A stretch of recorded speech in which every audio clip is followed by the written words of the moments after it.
Today I wanted to make a follow-up video to my last one about crosswind landings with Sim Update 10. In my last video I did it with custom settings using the weather to dial in what I wanted to make a true exact crosswind with some gusts and things like that. This time we're going to be doing it with live weather, and we are at Shimoji in Japan, which is a beautiful airport that has some crystal clear waters as we take off, and you can see there's a little bit of rain over here, which I love. But we are in live weather, live time. So you can see here we're live there, live weather here. If we look at the MEDAR data, we are currently reporting that at 05017 knots is our wind.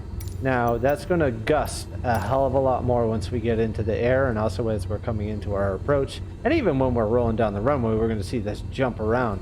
So if we come down and have a quick look at the Garmin, you know, right now it's saying that 17.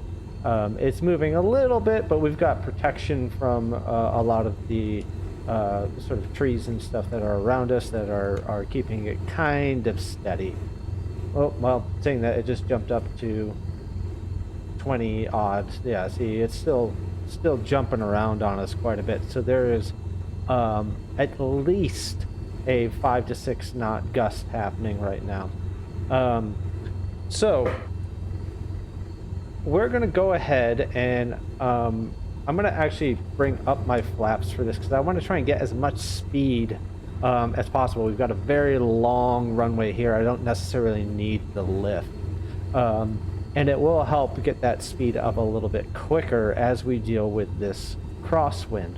Now, I mentioned it before, and I'll mention it again, that if you're trying to do this without rudder pedals, or say you have a joystick that twists for your rudder, or if you're using an Xbox controller, it's going to be difficult in these extreme conditions, and this is an extreme condition for Cessna 172. This is not an everyday occurrence that you're going to be like, hey, there's 22 knot crosswinds, let's go jump in you know, a light aircraft and see how it does. Is it doable? Absolutely. Is it going to be tricky? Absolutely. So takeoff is one of the more tricky parts because you have to build up that speed. You're going to want to make sure that you turn your ailerons into the wind, and then because your wind is coming from the right, we need to do opposite rudder and go in and do on the left rudder. We're going to push that in. So we're going to go ahead and release our parking brake, and then we're going to go ahead and come to full throttle. It's immediately going to go to the right there. We're going to start to bring in that left rudder. Try and keep us on the center line as best as possible. I'm just kind of feathering it there. See, and I noticed I did not turn into the wind because I was talking to you guys, and that's what happens. So there, as our speed is picked up, it gets a little bit easier, and then we can rotate. Now watch what happens when I let off the rudder. See how much rudder we needed to stay straight? Now I've got to turn into the wind even more to try and even stay on the center line. But like I said, we've got a lot around, and there's those gusts. Look at them pushing me around already. I mean, we're getting a lot of different axes and winds coming at us. And this is all that live weather in the Sim Update 10. So we're only going to go up to 1,000 feet. The nice thing with this airport as well is that, similar to my last video, is that I picked it because it's also a sort of directional airport as far as headings go. So we just took off from runway 35, which means we need to turn over now to 26 or 260. So we're going to go ahead and start our turn. Now this is our sort of leg that's going to give us the most speed, so we can actually make this the shortest leg because we're going to be going super fast in a minute. I'm already going to bring the power back a little bit here as we come up to 1,000 feet.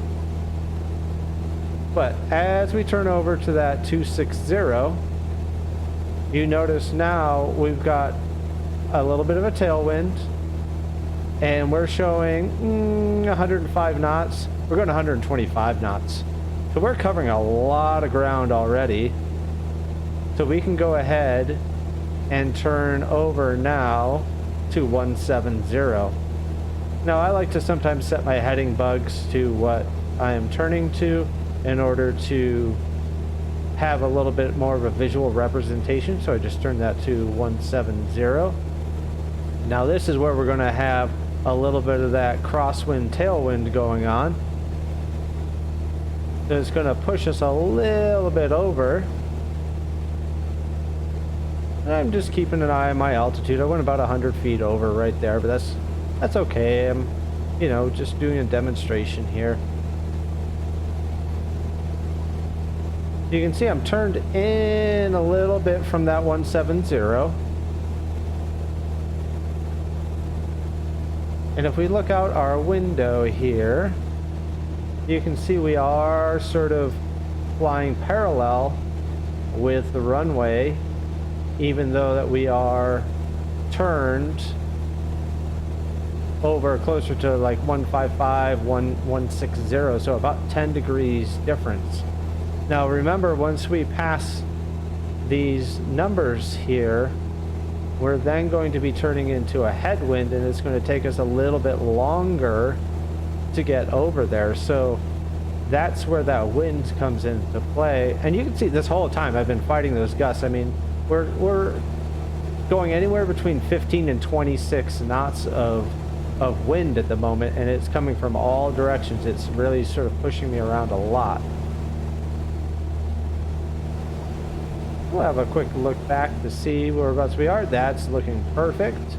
I'm going to go ahead and start to kill a little bit of speed and keep our altitude here so I can introduce the first notch of flaps. So just holding it there at 1,000 feet. There we are. I'm going to bring the power back in and start to turn over. This is going to give us plenty of time. I'm going to rotate our heading bug now over to 080, which is just giving me a nice visual representation of roughly what the runway is. So this would then make us sort of parallel or perpendicular to the runway. And because now we've kind of got the wind coming at us this way, we know we can turn a little bit past it, you know, maybe 5-10 degrees past it in order to fly straight. I'm just trying to keep us having a nice sort of easy descent between 300 and 500 feet per minute. And if we scoot back, we can see there's the runway there. We'll come back up. I like having these sort of above dash views, and then I also have like the just slightly down view. So either one of those works out really well for coming in on these types of approaches. So if you just need to, as you start to like either make corrections, or if you feel like, oh no, I need to put in more power, you can quickly jump up over the nose and put in the power, and that way you're looking over as you're raising the nose up. We're in a good spot here though, so we don't need a whole bunch of correction. Alright, so we can go ahead and start making our turn onto final. This is where I do like a little bit of nose up because I have to play with the power a little bit. And so final is 350, so we're going to set our heading bug again to 350, which I just set there, and that'll give us an indication of where we need to sort of be at. But we now see the wind's dropped a little bit here, down now to 12, but it's gusting all over the place. And look, I'm fighting it. So we are now going to have to really start to pay attention. We're going to go ahead and drop second notch flaps. I'm lined up on the poppy lights. You can see 2 red, 2 white. I'm not quite lined up for the runway though. I'm going to drop the speed a little bit here.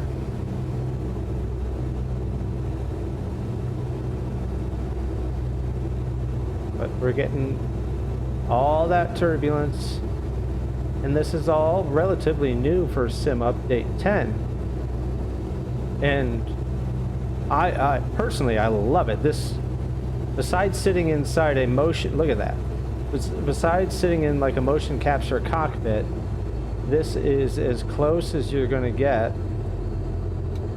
I just put the last notch of flaps in to try and slow us down. Man, that sun is bright on that runway. We're looking pretty good. You can see how far I've got us turned over. And I just want to float it, and left rudder. And so we still had that horn kick in. And that's where that wind now, just like the takeoff, really starts to mess with you. I'm gonna bring in a little bit of power, get us off the runway.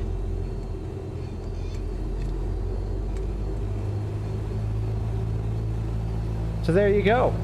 That's live weather with, I mean, we're back now, we're 23, 22 knots is what we ended up landing with. But you could see how much that was. I mean, at the lowest point I think we saw was about 13. And highest I think I saw was about 27. So that's a significant jump in wind for this little plane to handle. So I hope that helps show that the principles are the same, whether or not you are using custom wind settings or live weather settings. It is tricky, it is difficult, and it does take some practice.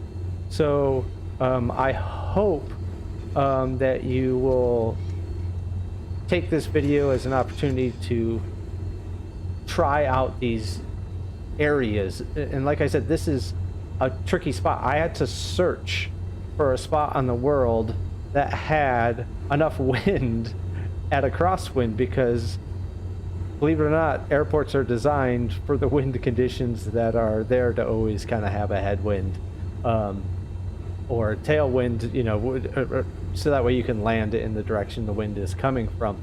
So it's hard to find somewhere in live weather that has a true strong crosswind.